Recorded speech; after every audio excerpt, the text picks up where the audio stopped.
Chapter 8. Muslim Kills Muslim. Arrested. Prison. The second election for Parliament drew closer. I had announced my candidacy, but had to wait for the time of formal enrollment before I could begin campaigning. I believe that the mullah's repressions had alarmed many exhausted Iranians, causing them to look for a way to save their country, which was on a path to unsustainable bankruptcy. I was disappointed and decided to stay away from the Islamic political philosophy this time.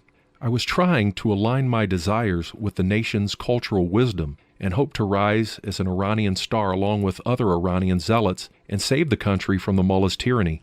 Little did I know that the mullahs did not believe in elections, and they only allowed an election to find out who their competitors were.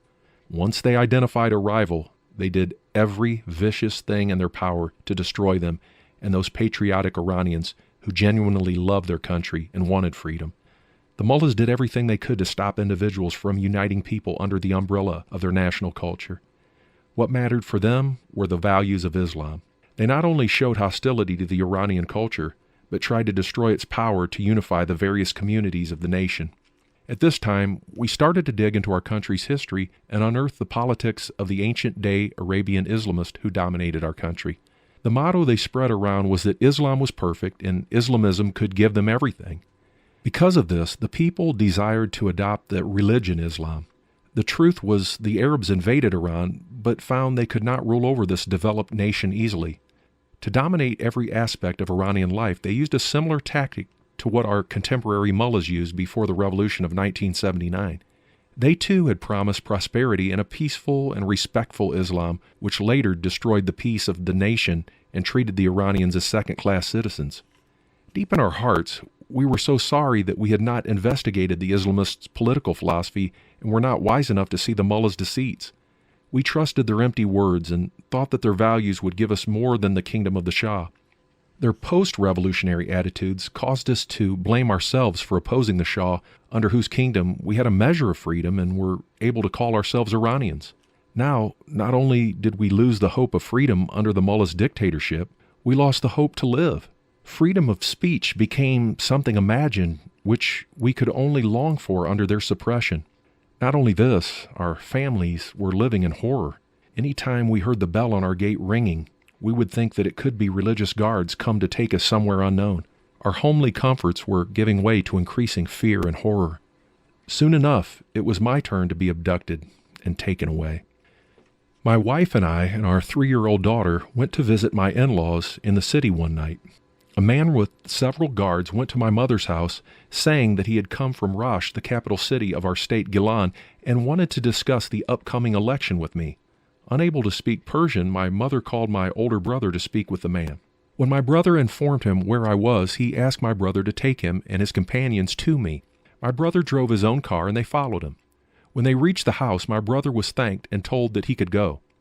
2 of the men rang the bell and asked for me to go to the gate to speak with Dr. Kazai, who was the chief executive officer of the head office of the branch subsidiary organization, Building Jihad, which I led before.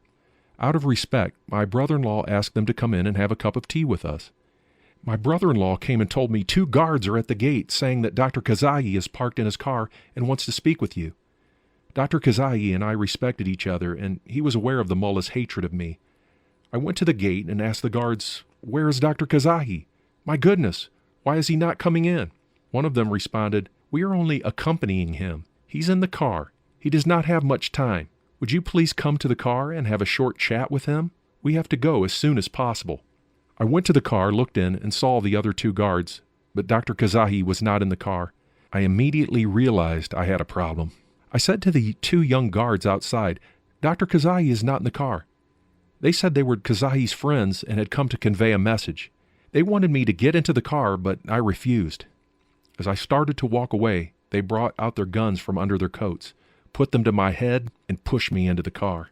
The thugs covered my head and face with a beanie, handcuffed me, and drove the car through various streets so that I was no longer able to determine our direction. Eventually, I found myself in a horrifying place, the prison of the Revolutionary Guard in my hometown. Unaware what the consequence of my complaint would be in a political prison, I complained to them and said, "Did you need to kidnap me at nighttime? I'm not a fugitive. I'm always in the city, in the streets, and shopping centers. You could have come to me any time you wanted. Why do you take pleasure in causing pain to my family? Why Why didn't you want them to know that you guards have brought me here? Though I do not like to recall the horrifying moments in prison, these questions plagued me during that painful time. They were also significant after my escape from Iran and subsequent conversion to Christ in Turkey. I read Jesus' comments to the crowd, which was sent by Jewish priests and elders to arrest him. I became overcome with emotion as I recalled my own experience. I discovered that Jesus asked the same question of the multitude upon his arrest in the dark of night. Socially, politically, and emotionally, I was able to identify my pains with his pains and was ready to listen to his story. I know now that he allowed these things, though painful, so that one day they would draw my attention to him.